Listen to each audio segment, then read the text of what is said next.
آخر آزاد کشمیر میں ہو کیا رہا ہے؟ آزاد کشمیر میں تو ظلم کی انتہا ہو گئی ہے۔ آزاد کشمیر میں حالات کشیدہ ہو گئے ہیں، جس کی بنا پر عوام اور پولیس کے درمیان تصادمات رہنما ہو رہے ہیں۔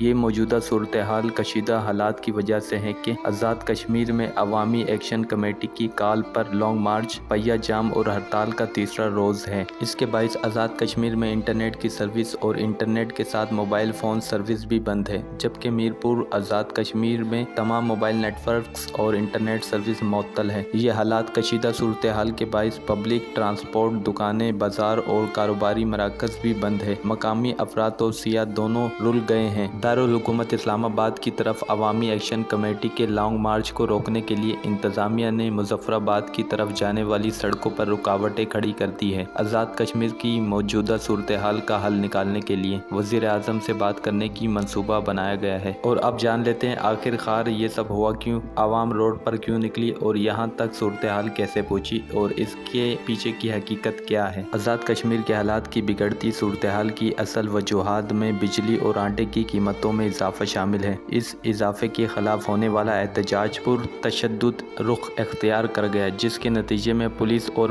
مظاہرین کے درمیان 2 دن تک جاری رہنے والی جھڑپوں میں کئی افراد زخمی ہوئے اور ایک پولیس اہلکار ہلاک ہو گیا۔ مظاہرین کی جانب سے سستی بجلی اور سستے آٹے کی فراہمی کے لیے جاری احتجاج کے دوران مظاہرین اور پولیس آمنے سامنے آ گئی۔ اس کے علاوہ آزاد کشمیر میں سرکاری گاڑی نذر آتش کی گئی، دفعہ 144 نافذ کی گئی اور 2 دن کے لیے عام تعطیل کا اعلان کر دیا گیا۔ اس حالات کی وجہ سے آزاد کشمیر کے تمام اضلاع میں امن و امان برقرار رکھنے کے لیے دفعہ 144 نافذ کر دی گئی۔ انسپکٹر جنرل پولیس نے آزاد کشمیر میں انتشار پھیلانے میں بھارتی ایجنسیوں کے ملوث ہونے کا انکشاف کیا ہے۔